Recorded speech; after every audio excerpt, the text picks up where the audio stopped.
a few minutes out of their morning to join us. And thanks for, I think this is our second year in conjunction with Fingal Chamber hosting this, which is great. It's great. And I suppose just to crack on with the budget highlights and lowlights, generally it was positive. The economy is doing well. There's a lot of I'll call it continued support for businesses that have been impacted due to COVID-19.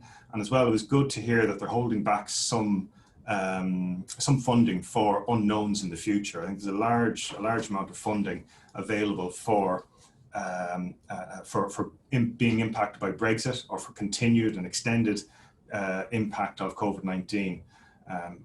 Again, the budget is part of, I say continued support. So the budget yesterday was part of continuous support to businesses from last March right up to date.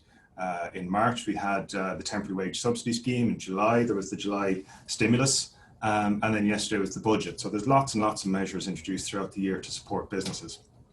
Two standout items for me were the extension of the tax debt warehousing scheme, which that has now been extended to income tax liabilities for 2019, as well as preliminary income tax liabilities for 2020. And what I understand from that is you now have until the extended deadline of the 10th of December to file your return and enter into an arrangement with Revenue to discharge the liabilities. So the first 12 months of that is interest free. And that is an absolute lifeline for struggling businesses.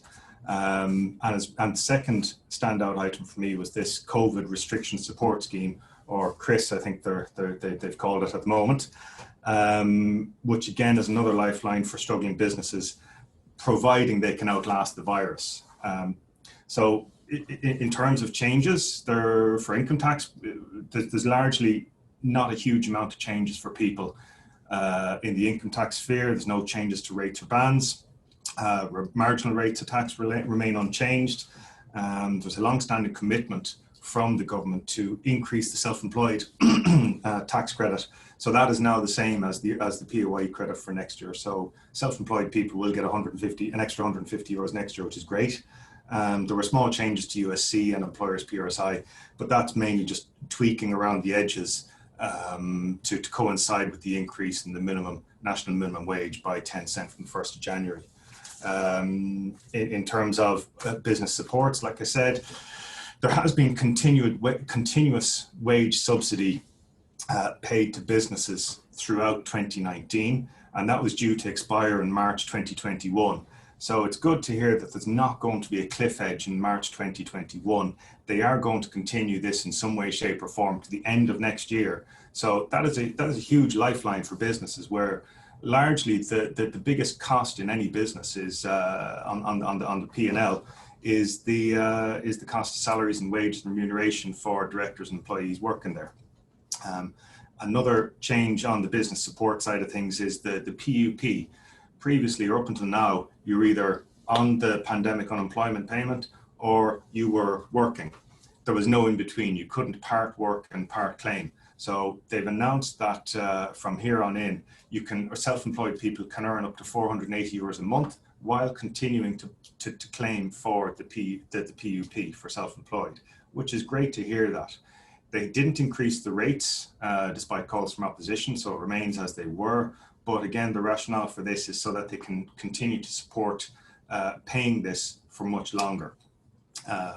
The CRIS, as I said, the COVID restriction support scheme, that's coming into effect immediately. And that is for businesses that have been severely impacted due to level 3 restrictions or higher, level 3, 4 or 5. So if they've been severely interrupted by that and are only managing 20% turnover compared with the same period last year, they can claim up to £5,000 a week maximum.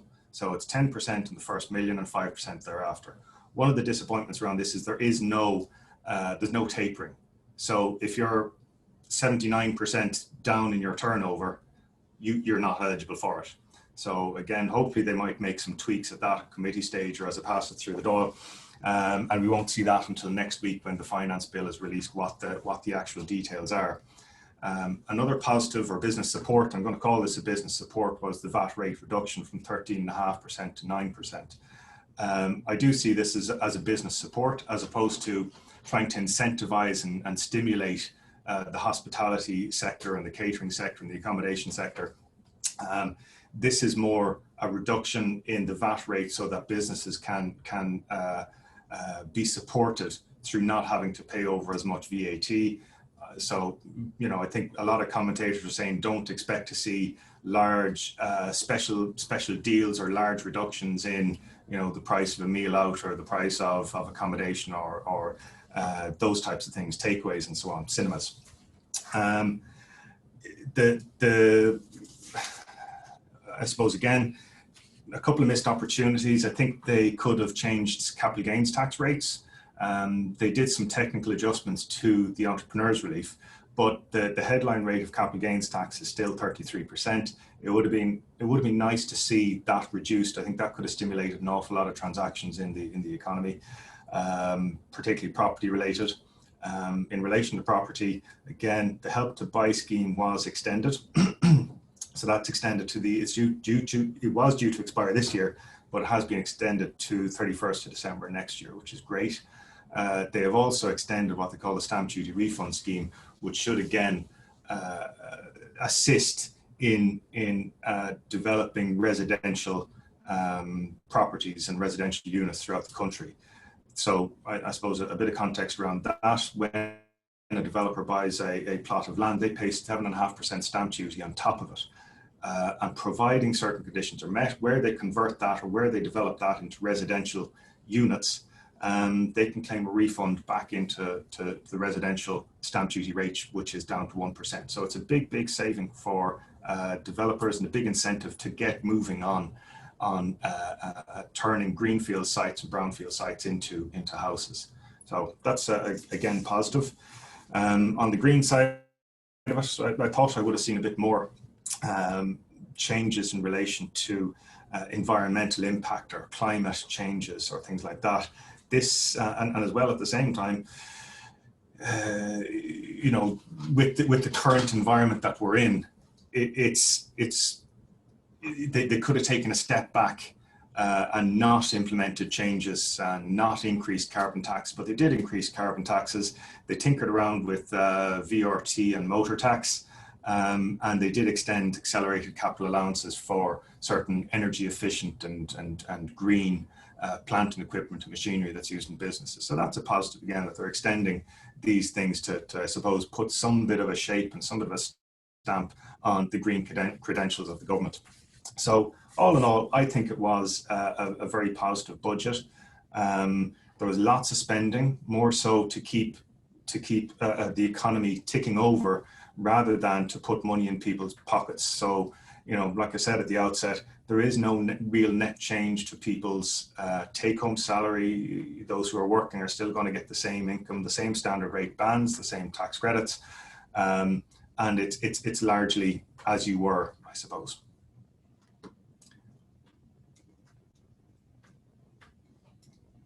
Thanks, John. Good summation. I think it's, in fairness, in budgets in previous years, everybody went to look into and see what's in it for me. And in this instance, I think this budget was, we needed something in it for businesses across the piece. And I think largely, that's what we've got. I take the point about there's probably some tweaking will be done before it goes through the House next week.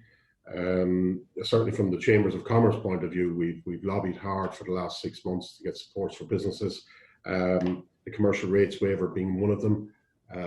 We don't believe a 3-month waiver in commercial rates is sufficient. I think the government may well acknowledge that as well.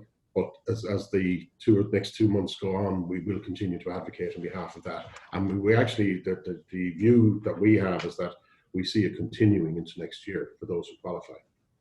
So thanks, John. It was excellent. I just want to introduce our panelists now, if I can. And we've got 3 panelists. First one of Joe Collins. Joe is the Managing Director of Sales Performance, sales training company. We've got Stephen Malone, the CEO of Malone Group. And we've got Ian McGuinness, the MD of Roganstown Hotel, Golf and Country Club. And as you can probably tell, there are 3 very diverse businesses. all have been affected by what's gone on for the last 6 months or a bit longer in different ways, and they have different issues. But I say largely comes back to a lot of uncertainties in the marketplace for everybody concerned, and a lot of additional costs and probably a lot less turnover. But first of all, if I can go on to people, just to give us a quick snapshot of what you do. So Joe, you might tell us just in relation to your business, what's your role and what type of business is it you do? So in 60 seconds. So thank you. So my business is about supporting specifically the SME market with sales plans, sales processes. And once we have that aligned to the goals of the company, it's then about making sure that the team have all the skills that can execute the plan. So it really is a case of looking at how do we retain customers, how do we attract new customers, and what do the company and the people need to be doing on a day-to-day basis just to focus on growth and sustaining the customers that you have. Okay, thanks Joe.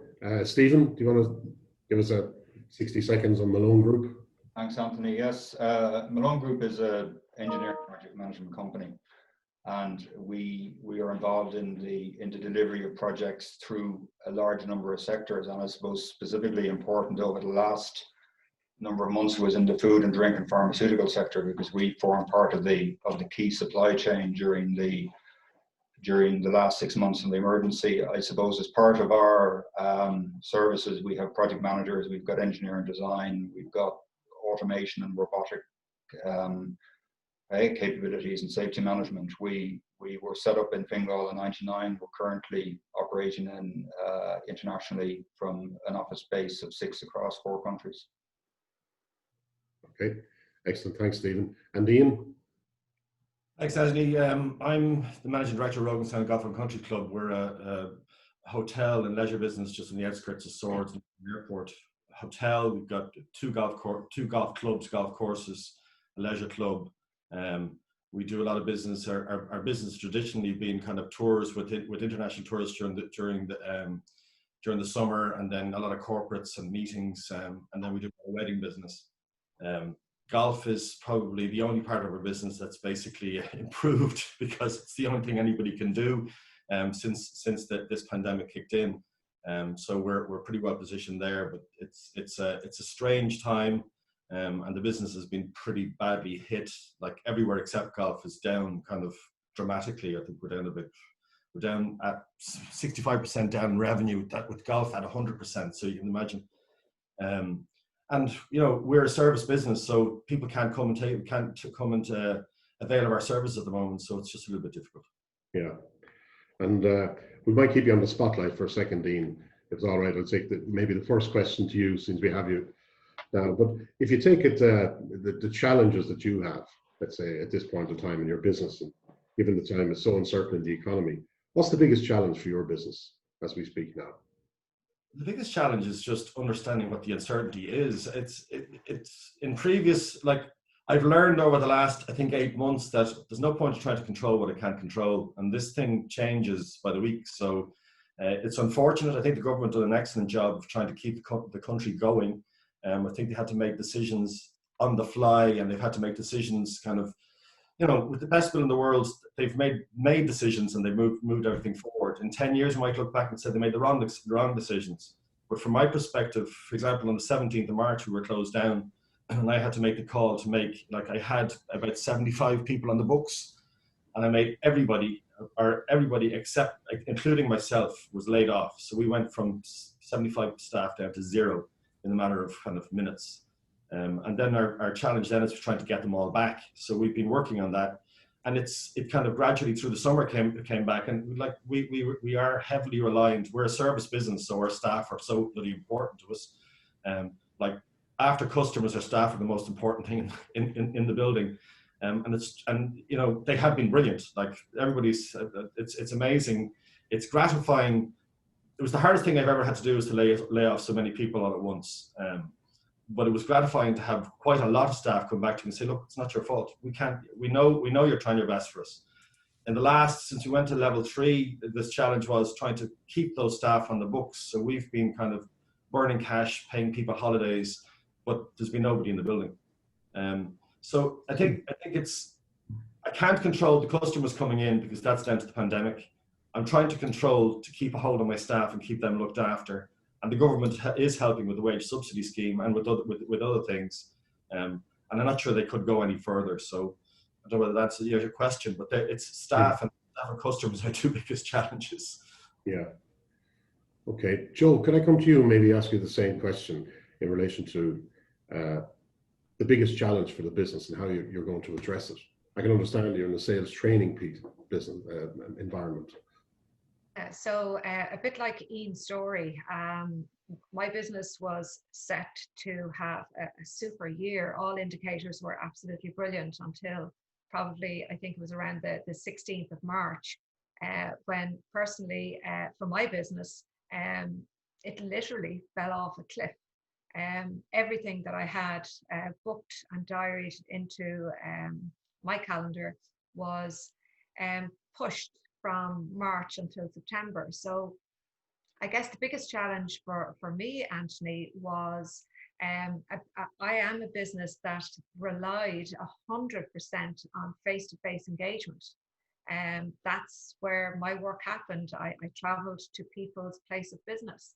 And that is no longer really an option at the moment. And I don't see it coming back anytime in any great shape anytime soon.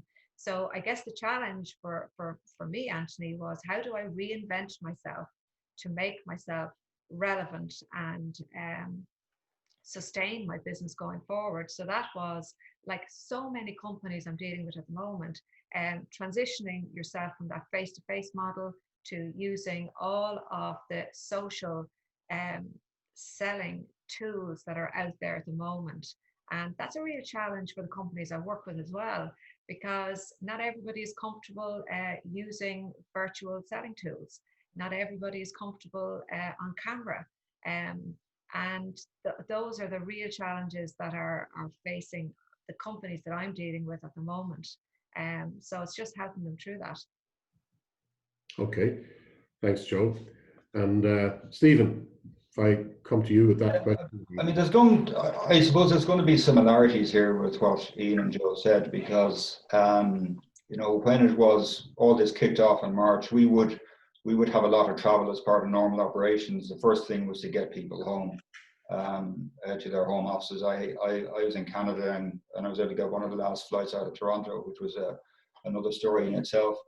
The employment scheme here that the government put in place was you know, kept jobs and allowed us to keep things going. And I suppose because we have operations in different countries, I was able to compare what the government here did against the government in the UK, for example. So what the scheme here allowed people to keep in contact and allowed the employer and the employee contact to keep going.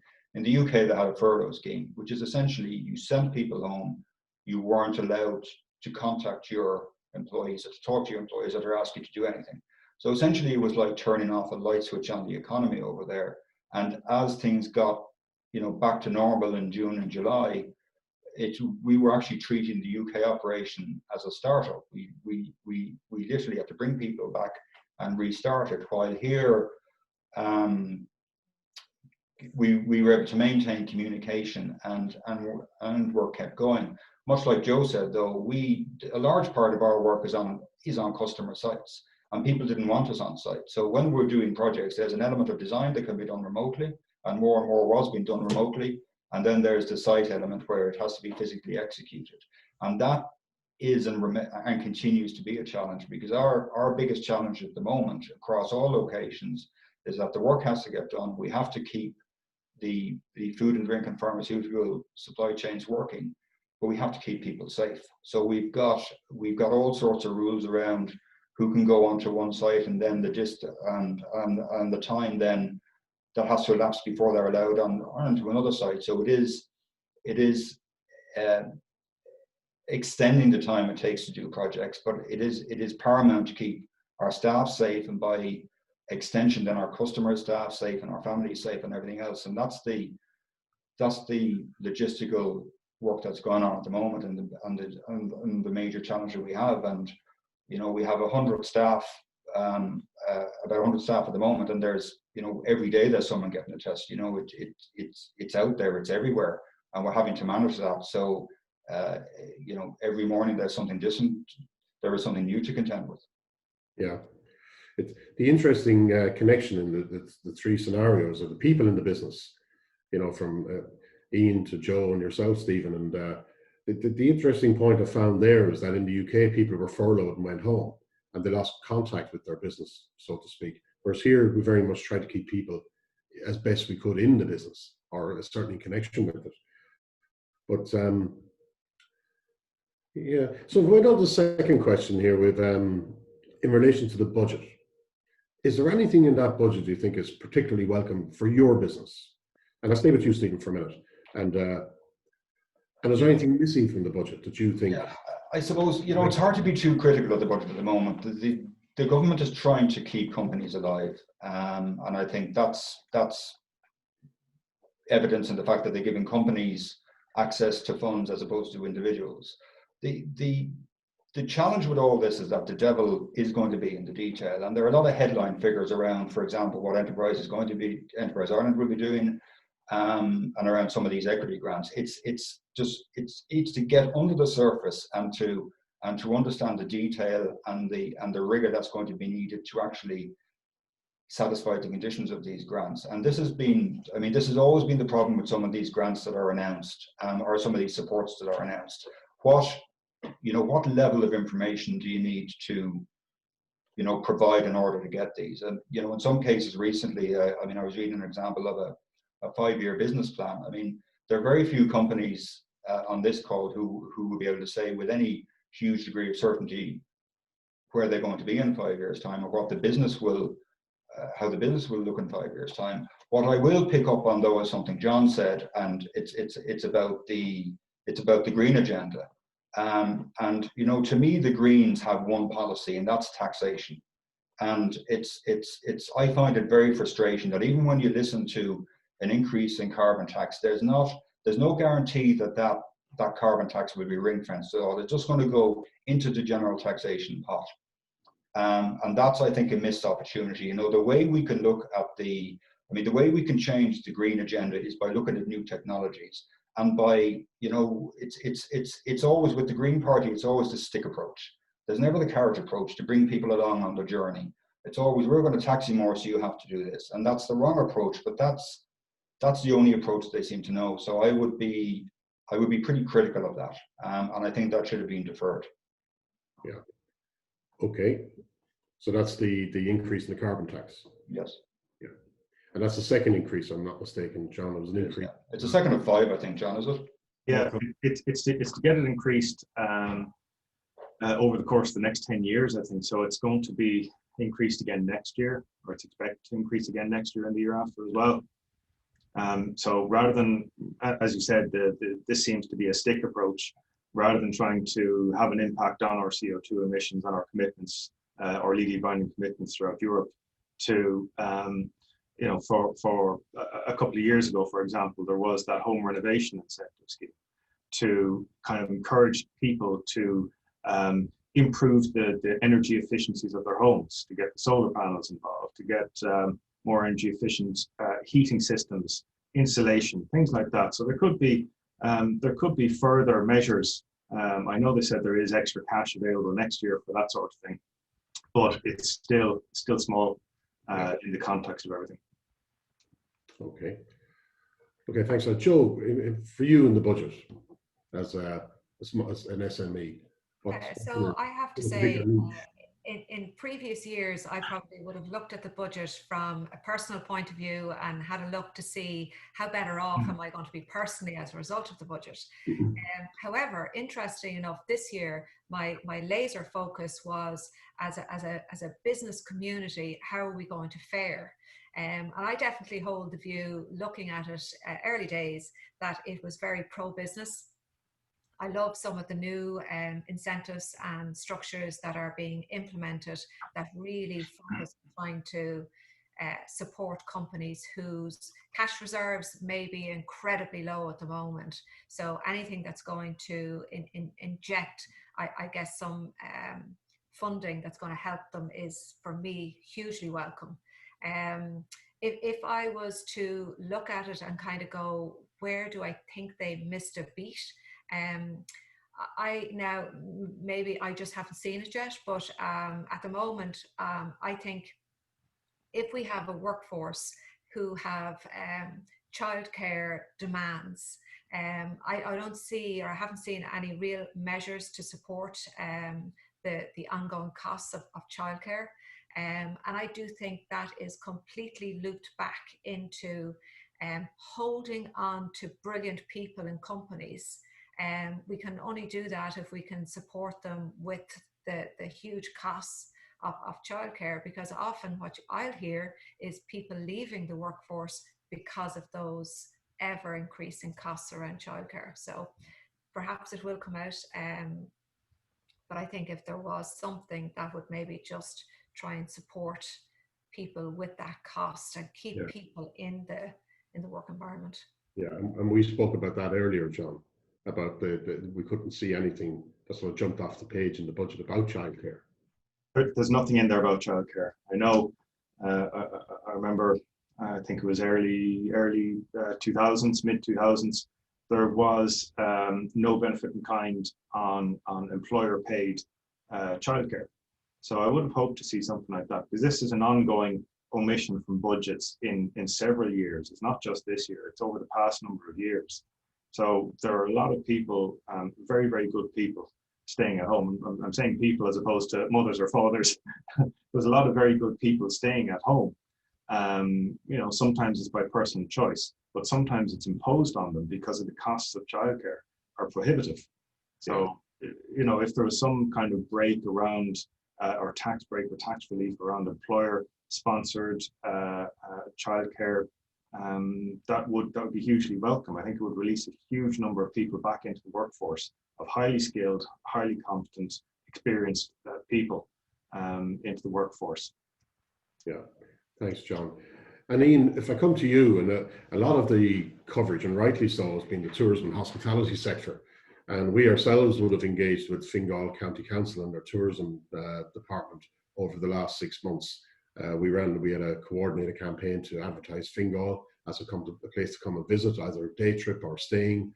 And in fairness to the local authority, the Fingal and their economic development department, they put a lot of effort and a lot of time to put some money behind it. Quite quickly after we raised an issue, myself and the president of our chamber, Bill Carney, went to them probably in late March, and I think after 2 meetings or so, we ended up with a campaign that started early summer, a radio campaign that was quite effective. And and then all of a sudden the world ends again for the tourism sector, what we've seen in recent weeks. But tell me about, in relation to the budget, is there anything in it for you? Is there anything missing from the budget that you'd like to have seen differently in an area that's been, I think, is very well publicized, that it's been really, really badly hit? Yeah, I think the government did everything they possibly could, really. Like the VAT rate reduction has been heralded as, the be all and end all. The VAT rate reduction for my business, based on my forecasts through the end of the year, is going to be an improvement to my bottom line of 5,000. So it's not a big number, but if things improve and they run this VAT reduction out for a number of years, I can actually catch up again, because it should, we're looking at severely depressed revenues. The wage subsidy scheme has been fantastic, and as we said already, Stephen and both Joseph said, it's allowed me hold on to my staff because they are vital, but yet it supported my business, so that, like, if I didn't have it, we wouldn't be in business. The rates waiver is also, like, all these things are a great assistance. So I don't think they could have done anything much more, aside from possibly one thing that Stephen picked up on, and that's the green economy, and I'll come back to that in a second, because I think it is important. But they could have changed a few things around. They could have backdated the VAT thing. didn't have to be like, because I'm not, for example, my business just doesn't qualify. We're not down 80%. So where did that 80% number come from? I hope I'll still be here next year, and we'll do everything we can to be there. But there's some things that were a little bit arbitrary. So on the green thing, I think everybody has to be responsible for their own actions. I've been green for nearly 15 years. I built a wood chip boiler to take out some. There's the camera gone. We put in a wood chip boiler. I've got a combined heat and power unit because we've now got natural gas. Things in the hotel rooms, for example, I get the little bottles that you get with your shampoo, and all the ladies love to take home with them. All one-way plastics, disaster. We've been taking those out. I get no support for any of that, but I do get taxed on the carbon side. However, I've taken every single light in the place, and you see above my head, they're all LED lights. They used to be all 40-watt bulbs. Now they're down to about 5 watts. So we've been working for the last 15 years ourselves to try and do that kind of thing. And I think that the Greens, rather than beating us, should be educating us. And there should be like, I'm a businessman. That's me ringing, I beg your pardon. I'm a businessman, so I do things for 2 reasons. Okay, I want to be green, but there's also something in it for me. I save money if I go green. So I save electricity, I save costs. Yeah. Same with my plastics. I take the plastics out, and rather than have little bottles now, I've got squeeze bottles on the walls. So I reduce the number of bottles that are going out in the bin. So there's a lot of education. Sometimes I think, and it's probably driven by opposition. They do want to stick to beat business with, and they only want to be giving money into people's pockets. Whereas if the businesses weren't there, there would be no money in people's pockets. Yeah, true. And okay, thanks, Ian. I suppose what this situation has done in the last couple of months is forced people to look at different ways of maybe doing what they did in the past, and different ways of working. And so if we come to Stephen, you first, maybe. Have people in your industry changed the way they've worked since COVID-19 came about? And do you think these changes will be temporary or permanent? Absolutely. I mean, we have changed, and I think some of the trends that we're seeing are going to be permanent. I mean, firstly, a couple of things we got involved in back a few months ago that we never have predicted. We got involved in sanitizer manufacture by taking ethanol out of a distillery and then sending it down to the Midlands to get it converted. And that was a big piece of work that we never got involved in. One of our engineering teams was also involved with an open source ventilator design with MIT, and we produced a battlefield ventilator at a point where we thought they were going to be needed in the country. Thankfully, they weren't. In terms of longer term trends and how people are working, it goes back to what was said earlier about companies not wanting contractors on site. So we, in the last couple of weeks, last week and the week before, we did 2 3D surveys at night in factories where we're able to take all the information. We're able to go back then and model a very detailed design on a 3D simulation. So that gives us a couple of things. It means people aren't on site measuring up and surveying while other people are there. We literally surveyed the sites when the factories were empty. And then if you move on to installation, it means that we're able to give over very detailed drawings to contractors who are able to prefabricate to a very high degree of accuracy, plus or minus 5 mil. They're able to prefabricate pipework. They're able to make up skids. So everything now is being designed in such a way, or is being managed in such a way to minimize the contractor time on site. So a lot more detailed engineering up front, and there are a lot of benefits to that as well. So you can imagine walking through a factory virtually, we're able to show our customers where a plant is going, what a production line will look like, how it will impact their current operation, how maintenance access will look like, etc. And it's extremely powerful for our customers as more of an upfront investment in order to do those scans. It is becoming more and more affordable, but I think this trend of managing sites and managing projects where we're where they're minimizing the amount of people on site. That is something that we're seeing that I think will continue. And that, you know, that happened very quickly when companies started to reopen, because you can only put off capital for so long. You know, companies need capital to, you know, to grow their own business. So most of the type of people we work for in the food and pharma space would always have a significant enough capital program, and it's just how do we do it differently was the key, and that's one of the biggest trends we're seeing. Also, heating, ventilation, and air conditioning is another one whereby,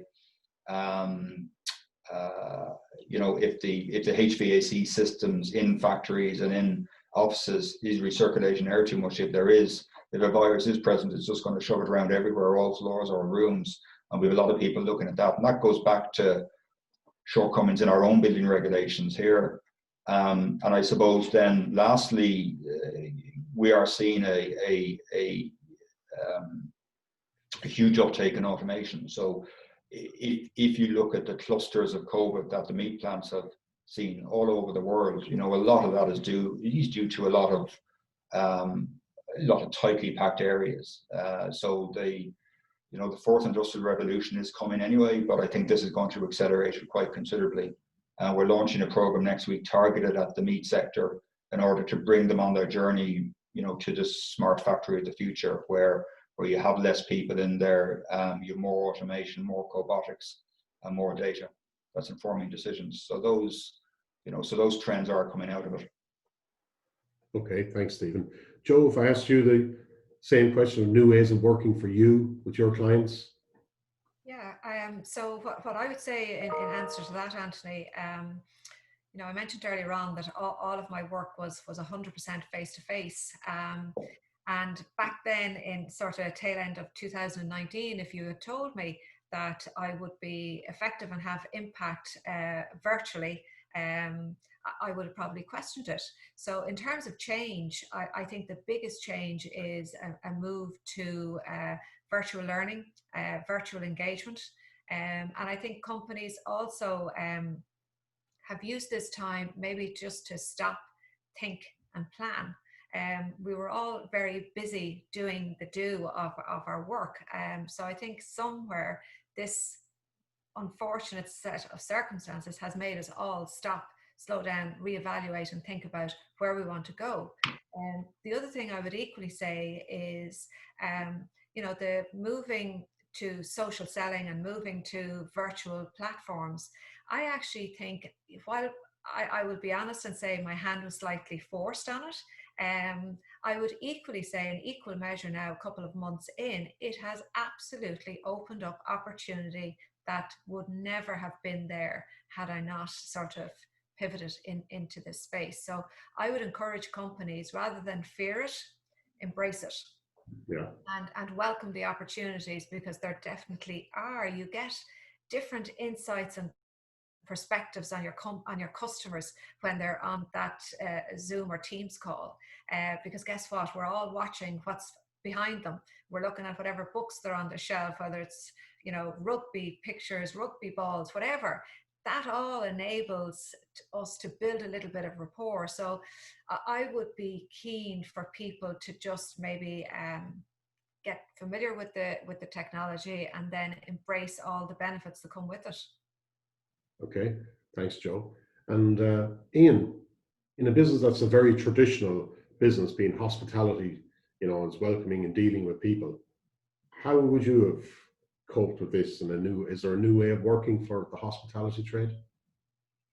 There definitely is. I'm not sure whether it's as hospitable as it was before. There is we're Irish. We're used to kind of going out, and there's often touchy-feely, and you're kind of, you know, my staff would be close to the customers.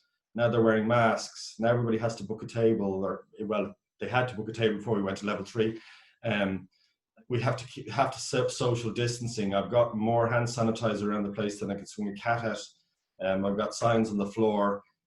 The difficulty, we take it very seriously. The difficulty is that some people don't, so it's a little bit kind of disappointing that you have to ask customers to wear a mask, or you have to ask them to separate, because some people still don't understand that this is a dangerous, this is a very dangerous disease that's out there.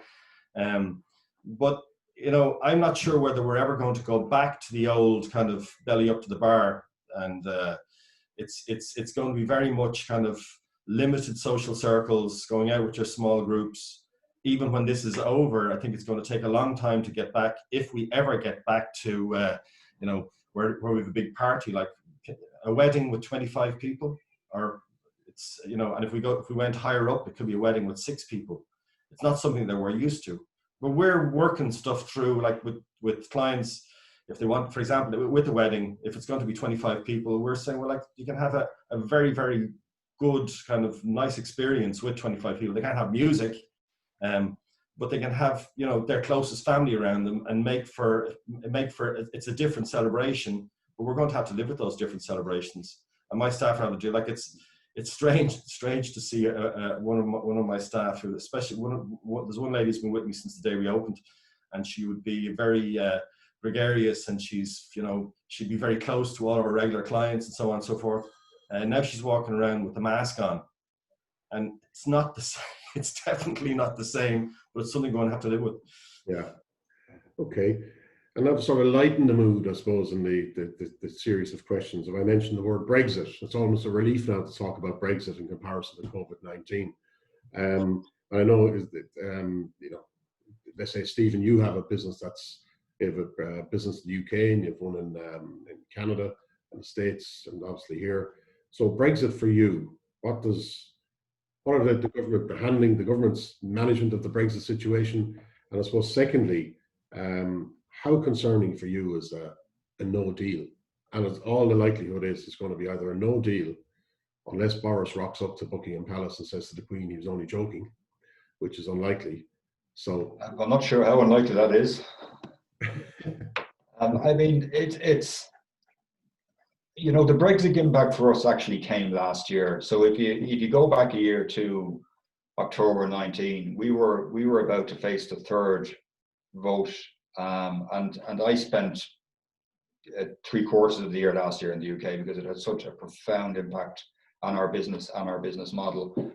So there was a vote in March, there was another vote at the end of June, and after the second vote at the end of June was rejected, all confidence just went, and it was just incredible. Projects, we had a list of projects, and nothing on the books from July changed to the end of the year. I mean, we had no decisions being made at all on the bigger projects. Enterprise Ireland put out a statistic that the drop in pharmaceutical investment from 2018 into 2019 was 80%. It was just absolutely staggering. So the patterns of people's investment changed, and in simple terms, people weren't buying new shiny bits of equipment. They were making what they had more efficient and more effective. So we changed our business model you know, fundamentally at the back end of last year, and it was showing great promise this year until all this kicked. But I suppose you asked about the government. I mean, I think the government has only can have a limited impact on this. You know, they've maintained the same line from day one about the protection of the Good Friday Agreement. Ultimately, it's down to the EU and the UK.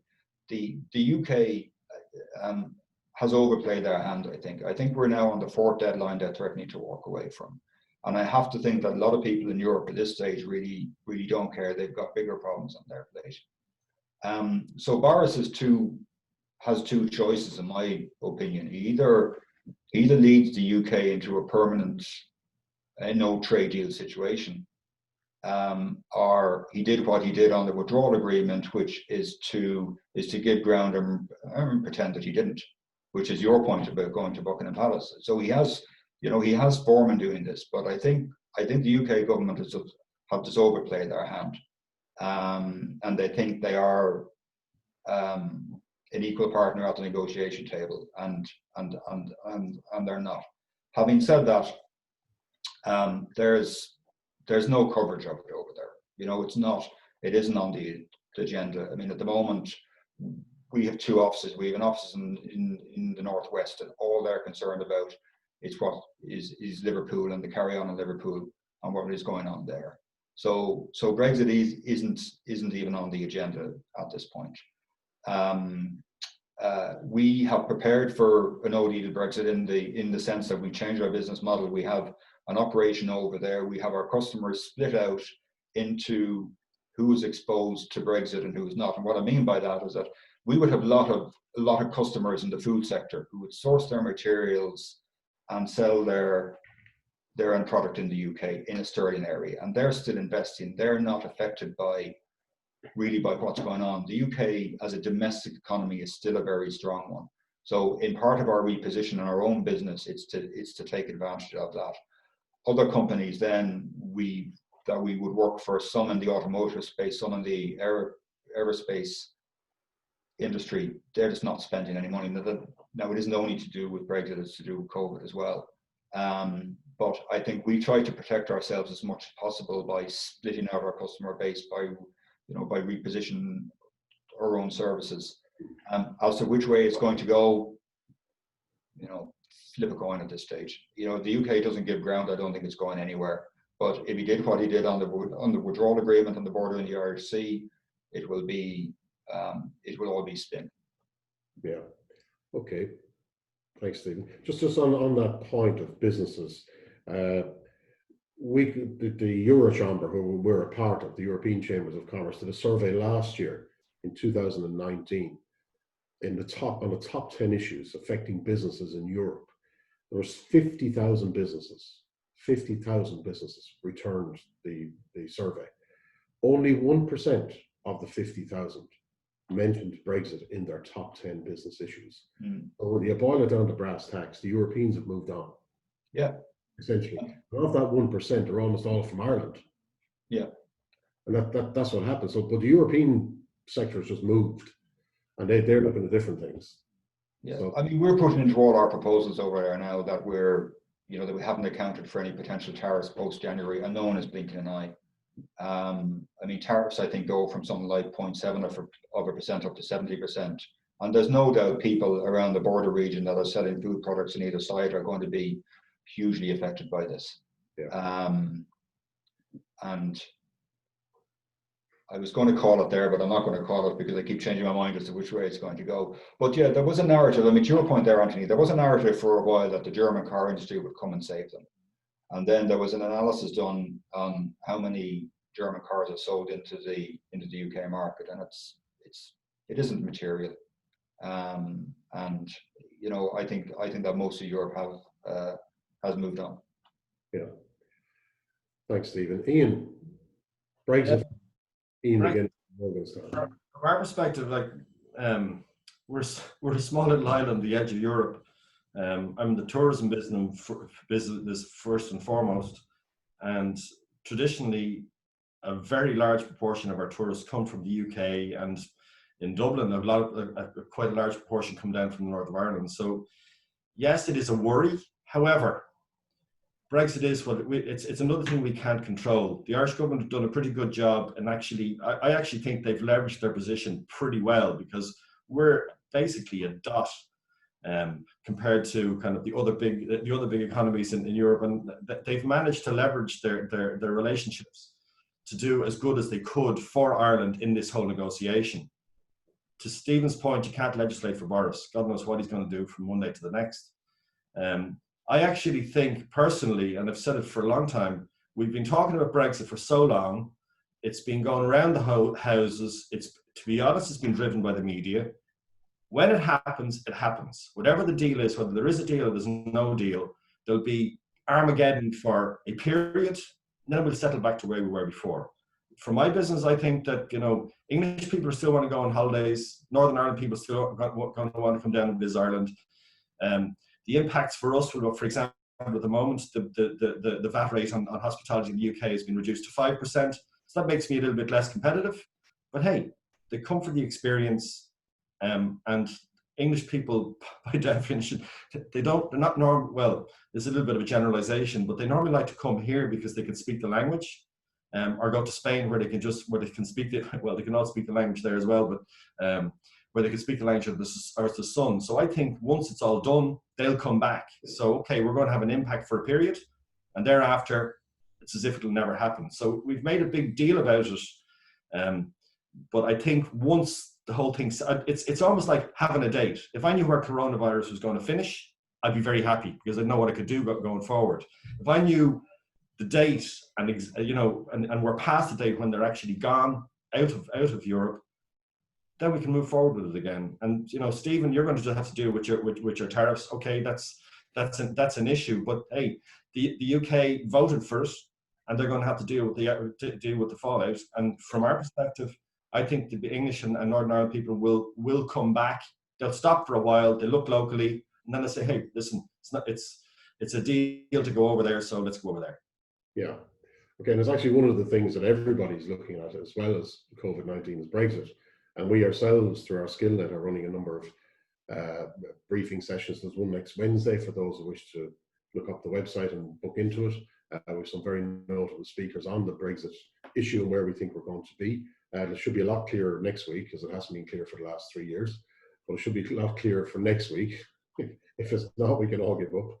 And but we've also got courses for customs clearance agents and so on. So we have an extensive program through our SkillNet. Just on the Brexit situation, John, and I know that, and it's probably not in your field, but from McInerney Saunders, and I know that you have some, you bring businesses in here to set up in Ireland, which is an important part of what we do, because we encourage people to come here because we're a good place to do business, it's a good place to live, and it's a good place to invest.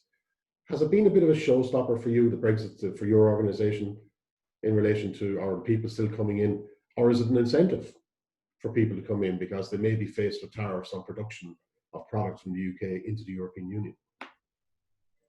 What we're seeing a lot of, we're members of a network in the UK called UK 200, and we're the only Irish associate of that organisation.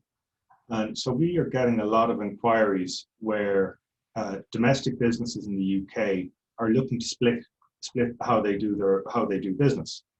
So they might have a domestic market, which, as Stephen said, is thriving over there, and that's all great. But they would also have an export-led market where they're supplying into France or Germany, or let's call it just a Euro market.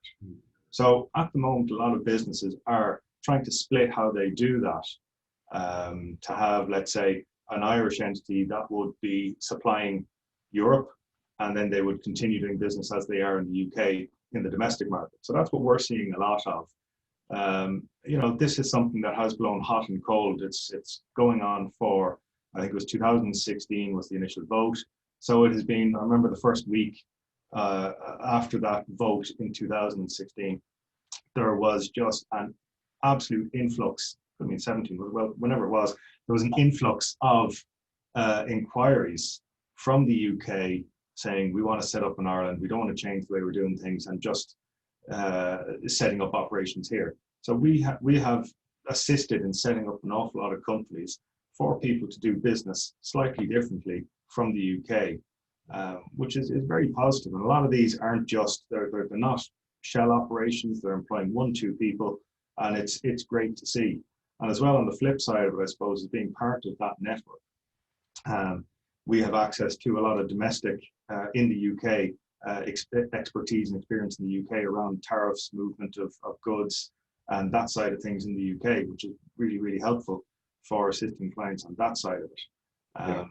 Again, as we said, who knows what Boris will do. It's a lot of wait and see at the moment, and even feedback from a lot of our network in the UK, similar to what Ian was saying there. Once we know what the rules are, we're pretty good at playing by the rules or getting on with it, but it's just the uncertainty at the moment. Deal, no deal. If the deal, what does that entail? If the no deal, what will that entail? It's nearly easier at this stage to say, look, let's go no deal. We at least we know what the outcome is. Then there will be certainty, and that's the position in the UK from a lot of people that we speak to, where they're just tired of it at the moment. Whether they agreed with Brexit, disagree with Brexit, it's a case of get on with it.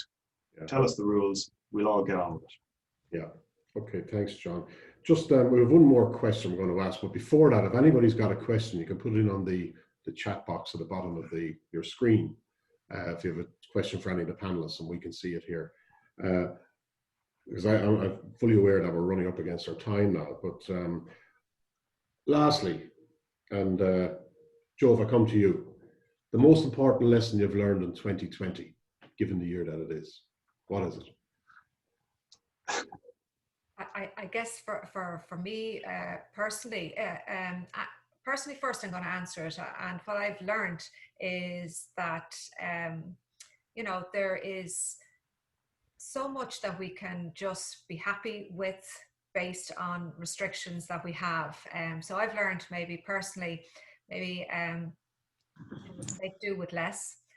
So that's been a big sort of learning for me. From a business perspective, I think the key thing that I have learned is, you know, look from an optimistic point of view, look at the reality of what you can and can't do. I think the big learning for me is those that adapted and were agile enough to you know, adapt their business model were those that are now, I guess, you know, seeing the dividends coming from them. So I think biggest learning thing, you know, it goes back to this whole thing also of getting close to your customers, people by people. So the closer we can get to our customers, and if that so happens to be on virtual platforms, great. Yeah. I think biggest learning outcomes, stay close to your customers, be agile, and look at new technology as a massive benefit to your business and embrace it. Thanks, Joe. Stephen, one lesson from 2020? Kind of reluctant to talk about 2020 in the past tense when there's a bit to go yet, and God knows what's going to bite us. I suppose it's, you know, from a business point of view, it's a reminder that nothing stays the same, and you know, it's you have to be ready for change. You can't assume that it's just going to be the same as. From a personal point of view, I was amazed to find what was inside 5 kilometers of my own house that I never knew was there. And but I hope 2020 doesn't have any more surprises for us. Yeah. And Ian? I think I'm going to say this is going to be very personal for me. I'm a bit of a control freak. I started this business and I've been running it for quite a long time, and I was in a lot of business before, and I actually like to be able to control everything. I can't control everything. I lay awake in March. I lay awake kind of nights on end, worried about my staff, worried about kind of what the business, where we're going to go. And finally, when I decided myself, well, to be perfectly honest, I can only control what's within the 4 walls and what I can control, but other things I can't. And I think it was for my own sanity. I would have gone out of my mind if I had tried to continue doing what I was trying to do. So I think if I was to give anybody a bit of advice, okay, things come and they hit you totally unexpectedly. Nobody, like, who would have thought last year we'd be closed down by a virus? So anything can happen. And you really do have to step back and say, look, I'm not responsible for that. I can only do what I can do. And, you know, save yourself the headaches and get a good night's sleep. Yeah. Okay, thanks, Ian. John, I'm going to put you on the spot. I know we didn't preordain this question for you at all, and you thought you were just giving the briefing. So for you, for 2020, what's the lesson you got? I suppose there are 2 things. One is to reiterate, I scribbled it down here before Stephen had spoke there. I think somebody said there's only one constant in business, and that's change. So that's the way this year has been. It's just been changing all the time. So the need to adapt to that. And I suppose the other thing that I found this year is support. There is a huge amount of support there, be it ourselves. We're here to support all our businesses internally. And I learned this a lot at home where, you know, Joe, you'll have seen it, and Stephen as well, and you as well, Anthony. We were on the phone constantly, ringing, checking in on people. How are you doing? Is there anything else? And as well, the amount of changes that have happened throughout the year between wage subsidy schemes, restart grants, other supports, SBCI, ISIP, all of these lovely things that are out there. Nobody knows the answer, or nobody has all the answers, but there is always support there for anything like that. And I found that out when working from home, that it was constantly on the phone. Have you heard of this? What do you think of that? how are you getting on today? Well, again, as Stephen said, I went for my 2-kilometer walk or 4 kilometers, 2 kilometers out and 2 kilometers back. But it's the support aspect of business. We're all here to support each other. Even the Fingal Chamber with today's event, we're all here to support each other. And just, I suppose, from ourselves and McInerney Saunders, we're supporting all our clients and we'll continue to do so, whatever happens for the rest of 2020 and beyond. Thanks, John. We have a question in here from Valerie Brereton to Ian. And so when all the staff are back, what additional supports do you think you'll need to offer? Additional supports for in what don't understand? When the staff, in relation to staff retention. So yeah. When they all get back in there, do you think that additional supports will be required? Well, it's the business is there's a top line and a bottom line. I got to get my customers all back, and then I can get all my staff back. We're at the moment we've got I went from 75 to 0. We're back at about 40 now. So I still have because we're not fully open. My target is to get back to where we were before, but I can't do that until I grow my customer base again. So we're having to do, like to Joe's point, we're having to do silly things. You can't eat inside unless you're a resident of the hotel. I have a deal going now where you can have dinner, bed and breakfast, and only going to cost you €109 for a couple. So hey, you can come and have a meal. Yeah.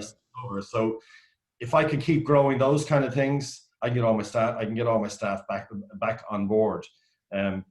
We have to, there's control things. We had an issue actually just this week where 2 staff went on. We have staff on holidays, so we're paying them on holidays. We're enforcing holidays because there's nothing for them to do. And 2 of them went off to one of the green list countries and never told me. So we've had to. They went to Cyprus on their holidays, and we didn't find out that they were in Cyprus on the holidays until it appeared on Facebook on Saturday when they were coming back on Sunday. So in terms of people have to take responsibility. So that kind of thing we have to deal with. So in terms of supporting the staff, we have to make sure they stay safe. We have to make sure our customers stay safe. We'll hopefully be back in the saddle and looking after our staff and our customers as we did in the last 15 years, sooner than later. Great.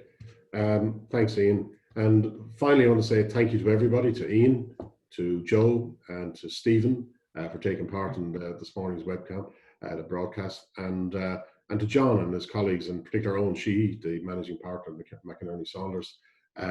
Thanks again. We have an event next Wednesday in relation to Brexit. If somebody needs some light relief, they can tune into that one. And so to everybody who dialed in, thank you. Thanks to the panelists, and be safe. And thanks again.